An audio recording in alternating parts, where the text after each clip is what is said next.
क्योंकि एक तो इंटरव्यू देने गया था तो मैंने पहली बार मतलब शर्ट वर्ट पैंट में दबाई थी, तो मेरे लिए पहली बात तो वही बहुत विचित्र हो गया था। मैं उसमें कंफर्ट जोन में आता ही नहीं हूँ, क्योंकि अपना देसी स्टाइल है, अपना देसी ही रहते हैं।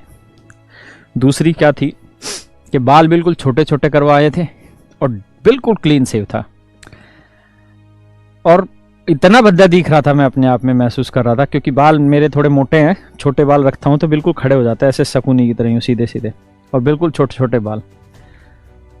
और भैया सामने जो बच्चे बैठे हैं, मतलब बहुत जलालत महसूस हुई उस दिन। मैंने आधा इंटरव्यू छोड़ के भागने का मन हुआ था, क्योंकि जाते ही जब वो बायोमेट्रिक में अंगूठा लगाना था तो अपने पढ़ाए हुए स्टूडेंट वो वहीं पे अपने साथ आ गए। जब वो साथ आए तो बड़ी जलालत महसूस हुई कि यार अपने बच्चों के साथ ही आप इंटरव्यू देने लग रहे हो। बायोमेट्रिक लगाना, उसके बाद फिर बैठना उनके साथ, उस समय बड़ा मतलब टाइम मज़ा ख़राब हो गया मेरे। देना था क्योंकि किसी ने बोल दिया था ऐसा कि एसएससी में सिलेक्शन लेके देखो फिर पढ़ाओ, तो साबित तो करना ही था। और जो ठान लिया तो फिर तो लगाने लेंटर, अपन बगसते थोड़ी किसी को ऐसे।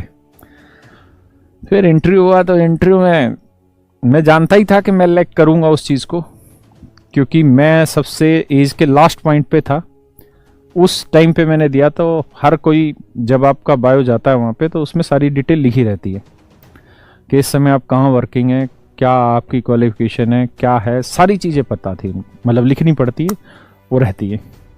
बस सालों ने वही पकड़ लिया। वहाँ क्या पकड़ लिया कि इस तरह से करने लगे कि आप 4800 ग्रेड पे हैं, आप 4600 के लिए अब यहाँ इंटरव्यू दे रहे हैं, तो बताओ आप इस जॉब में क्यों आना जा रहे हैं जब आप गवर्नमेंट जॉब में हैं, तो कारण बताओ। अब कारण कौन बताए उनको? तो यही कि सर देश की सेवा करना चाहते हैं। बोला हट बकवास कर रहा है, देश की सेवा? बोला टीचर की जॉब में देश की सेवा नहीं करते। वहीं से झाड़ना चालू कर दिया उन्होंने, पूरा लेंटर लगाते रहे। फिर एक सवाल पूछा कि अच्छा भारत में 2 श्रीनगर है, नहीं उन्होंने पूछा कि श्रीनगर कहाँ है, नहीं पता नहीं ऐसा कुछ पूछा कि कहीं घूमने गए हो, तो मैंने कहा हाँ मैं श्रीनगर घूम के आया हूँ अभी। तो कह रहे एक श्रीनगर तो जम्मू में, दूसरा कहाँ है? अब उसमें मुझे जीएस की जानकारी थी नहीं, मैं अभी घुमाता रहा। मैंने कहा जी पाकिस्तान में। बोले अबे पागल, पाकिस्तान में श्रीनगर भेजेगा तू? मैंने कहा जी, तो अब मैं उस दिन इंटरव्यू देने जा रहा था तो दिल्ली में एक जगह है त्रिनगर नाम था, और मैंने जाते जाते साला उसको श्रीनगर पढ़ लिया। मैंने उनको कहा जी दिल्ली में है, श्रीनगर है। मतलब आप ये सोचिए कि बुरे से बुरी जो हो सकती है वो मैंने करवाई अपनी वहाँ पे। भाई मैंने पूरा गलत बोल दिया, वो पूरे हंसते रहे, मजे लेते रहे, हंसते रहे, मजे लेते रहे। मुझे भी पता चल गया था कि एग्जाम क्लियर नहीं होने देंगे, इंटरव्यू में फेल करेंगे, लेकिन वो सुबह से बोर हो चुके थे, वो मुझे छोड़ना भी नहीं चाह रहे थे।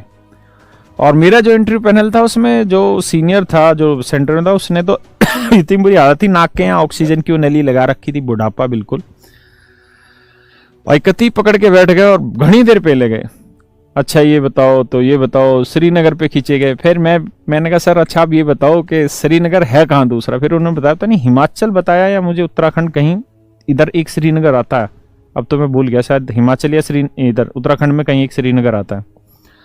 मैथ का एक पैसे का सवाल नहीं पूछा, उनका खुद का मैथ का बैकग्राउंड था ही नहीं, तो मैथ का पूछते कैसे? 1-2 चीज़ें पूछी जनरल, जो मैंने बता दी। फालतू की चीज़ों में घुमाते रहे और जॉब वाली चीज़ों पे घुमाते रहे कि इसमें क्या है, इसमें देशभक्ति की सेवा कैसे करोगे जो वहाँ नहीं कर सकते। अच्छा तो फिर तुमने लिखा कि तुम्हारा शौक पढ़ाने का है, तो फिर तुम तो पढ़ाने वाली जो मतलब कह के ले ली, वो काम हुआ था।